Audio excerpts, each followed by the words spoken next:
सुरा संपूर्ण कलशम रुद्राप्लुतमेव च दधाना हस्त पद्माभ्याम कूष्मांडा शुभदास्तु में। भक्तों, माँ दुर्गा जी के चौथे स्वरूप का नाम कूष्मांडा है। अपनी मंद मंद मुस्कान के द्वारा ब्रह्मांड को उत्पन्न करने के कारण इन्हें कूष्मांडा देवी के नाम से जाना जाता है। इनकी 8 भुजाएं हैं, अतः ये अष्टभुजा देवी के नाम से भी विख्यात हैं। इनके 7 हाथों में क्रमशः कमंडलू, धनुष, बाण, कमल पुष्प, अमृत पूर्ण कलश, चक्र तथा गदा और 8वें हाथ में सभी सिद्धियों और निधियों को देने वाली जपमाला है। इनका वाहन सिंह है और संस्कृत भाषा में कूष्मांड कुम्हड़े को कहते हैं। बलियों में कुम्हड़े की बलि इन्हें सर्वाधिक प्रिय है। इस कारण से भी ये कूष्मांडा कही जाती हैं। नवरात्रि पूजन के चौथे दिन माँ कूष्मांडा के स्वरूप की उपासना की जाती है और इस दिन साधक का मन अनाहत चक्र में अवस्थित होता है। अतः इस दिन उसे अत्यंत पवित्र और अचंचल मन से कूष्मांडा देवी के स्वरूप को ध्यान में रखकर पूजा उपासना के कार्य में लगना चाहिए। माँ कूष्मांडा की उपासना से भक्तों के समस्त रोग शोक विनष्ट हो जाते हैं। इनकी भक्ति से आयु, यश, बल और आरोग्य की वृद्धि होती है। माँ कूष्मांडा अत्यल्प सेवा और भक्ति से भी प्रसन्न होने वाली हैं। यदि मनुष्य सच्चे हृदय से इनका शरणागत बन जाए तो फिर उसे अत्यंत सुगमता से परम पद की प्राप्ति हो जाती है। तो चलिए अब शुरू करते हैं माँ कूष्मांडा की कथा। तो बोलिए माँ कूष्मांडा की जय। जब सृष्टि नहीं थी, चारों तरफ अंधकार ही अंधकार था, तब इन्हीं देवी ने अपनी मंद मंद हल्की हल्की हंसी के द्वारा ब्रह्मांड की रचना की। इसीलिए इन्हें सृष्टि की आदि स्वरूपा कहा गया। माँ कूष्मांडा ने ब्रह्मांड के अंधकार को दूर कर 3 दिव्य देवियां व अन्य देवताओं की रचना की। दुर्गा सप्तशती के अनुसार माँ दुर्गा अपने कूष्मांडा स्वरूप से बहुत प्रसन्न थीं।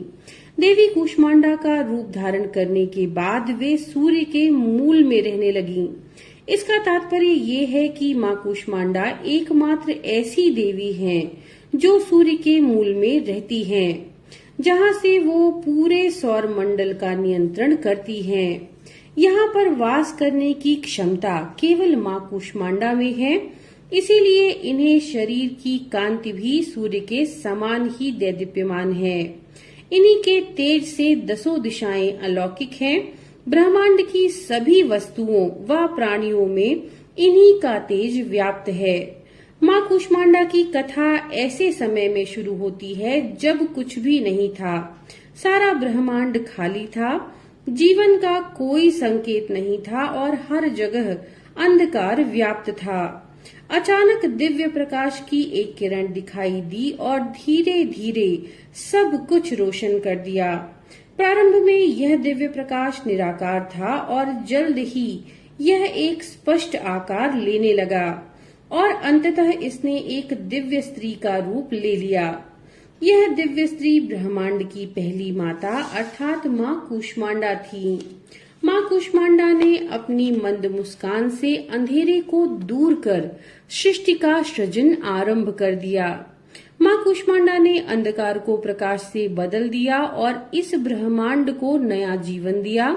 जल्द ही उन्होंने सूर्य, चंद्रमा, ग्रहों और आकाश गंगाओं का निर्माण कर दिया और स्वयं को सूर्य के केंद्र में बैठाया। वे सूर्य की किरणों के माध्यम से सभी को जीवन प्रदान करती हैं। भगवान सूर्य सृष्टि को जीवन देते हैं, पर माँ कूष्मांडा भगवान सूर्य की शक्ति का स्तोत्र हैं।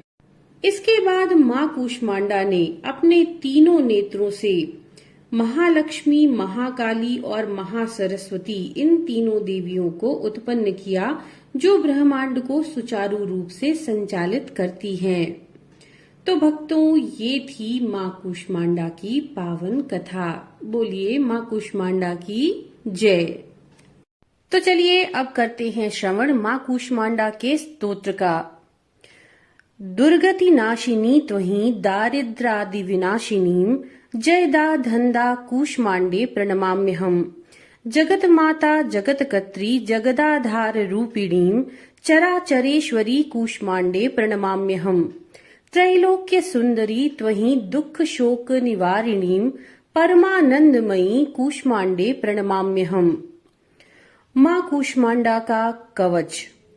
हंसरे में शिर पातु कूष्मांडे भवनाशिनीं हसल करी नेत्रे च हसरौष्य ललाटकम् कौमारी पातु सर्वगात्रे वाराही उत्तरे तथा पूर्वे पातु वैष्णवी इंद्राणी दक्षिणे मम दिग्विदिक्षु सर्वत्रैव कूम बीजम सर्वदावतु।